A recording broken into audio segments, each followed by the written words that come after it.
27. martā Jelgavas pilī Frankofono valstu dienu ietvaros norisinājās aizraujošs tematisks sarīkojums, kas šogad tika veltīts franču modei un mūzikai. Latvijas Lauksaimniecības Universitātes valodu katedras organizētajā pasākumā piedalījās viesi no UNESCO pārstāvniecības Latvijā, Jelgavas pilsētas domes, Jelgavas novada domes, kā arī no Francijas institūta un Francijas vēstniecības.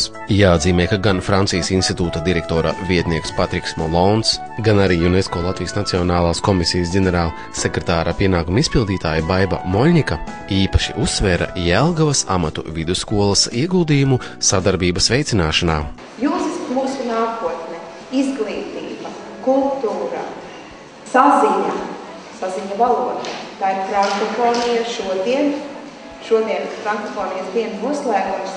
Un, protams, Jelgavas amatu vidusskola ir iznesusi šo frankofonijas vārdu jau 5 gadu garumā, un, manuprāt, tas ir ilgs laiks, lai pierādītu, lai parādītu, lai sadarbotos. Viens no kvalitātes rādītājiem ir pārrobežu sadarbība.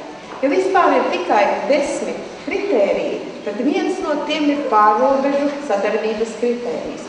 Un, manuprāt, ka Jelgava, tas ir gan Latvijas Lauksaimniecības Universitāte, gan Jelgavas pašvaldības, visas skolas, tā skaitā arī Jelgavas amatu vidusskola, šo darbiņu veids ļoti pamatīgi. Pasākuma galvenie organizatori bija Latvijas Lauksaimniecības Universitātes sociālo zinātņu fakultāte, un tradicionāli programma bija ļoti interesanta un plaša, bet sarīkojuma priekšnes un buķetei salduma garšu piešķīra Bruno Šaperona vadībā veidotais šokolādes tērpu defilē Jelgavas amatu vidusskolas audzēkņu izpildījumā, kas ļoti veiksmīgi atainoja topošo tērpu stila meistaru, frizieru un konditoru kopdarbu, skolā iegūto prasmju pasniegšanas māku. Pavisam tērpa pagatavošanai tika izmantoti 15 kg visīstākās šokolādes.